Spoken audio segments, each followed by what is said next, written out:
Hi guys, I haven't seen you guys in a while. That is my fault. I haven't really been posting, but I will get back into the grind and start posting weekly, maybe even 2 3 times a week, and just really get back into that grind.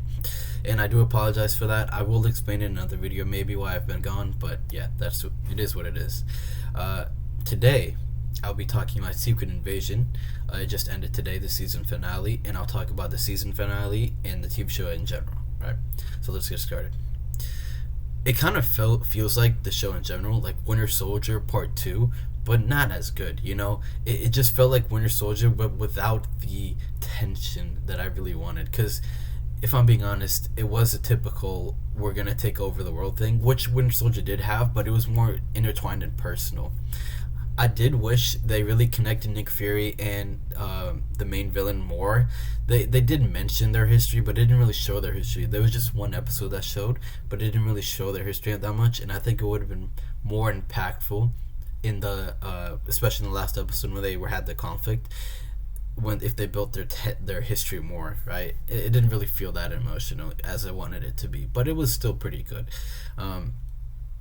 For the TV show as a whole, I wish it could have been a movie. Like I said, Winter Soldier Part 2, but better. The stakes weren't really that high as much as I wanted, because this was a big comic book story, so I expected it to be a big, grand thing, the Secret Invasion, and the espionage kind of thing. They tried, right? It just feels like it kind of got marvelized and kind of got dumbed down from what it really should have been, which isn't really Marvel's fault. They're trying to pan to a greater audience, but still, it didn't really feel as grand as I wanted it to be.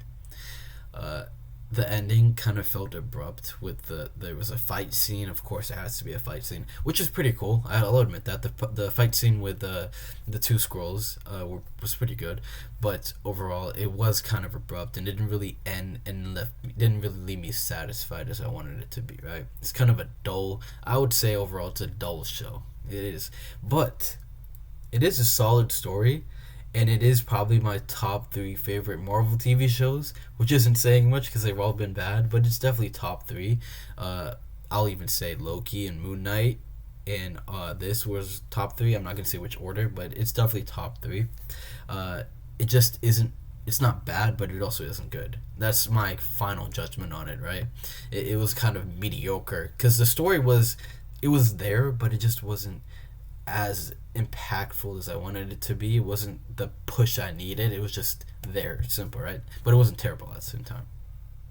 I will say that Kingsley, he was a great actor. He was a standout actor. He was very well written, and I liked his banter with Nick Fury in the end. Well, Nick Fury, the Skrull Nick Fury, but I did like that banter then with Gaia, my bad, Gaia. But my favorite thing about the show isn't the story, isn't the characters, it's the score. I really like the score. The music's very good. I listen to that theme actually pretty often because it's really good. I like the feeling of the theme. The theme is like what the show I wanted it to be, right? This theme is like espionage, heroes versus villains, villains lurking in the shadow kind of thing, and I really like the theme. I just wish the show lived up to the hype of the theme. And yeah, that's overall what I thought about the show. It was pretty mediocre. Wasn't bad, wasn't good. Just it's an improvement from Marvel. I'll say that. That's a positive thing. It's an improvement from the other shows, but it's not what I expected. Yeah, that's my review for Secret Invasion, and I'll see you guys soon. Sorry for not posting a lot. Subscribe, and yeah, I'll see you.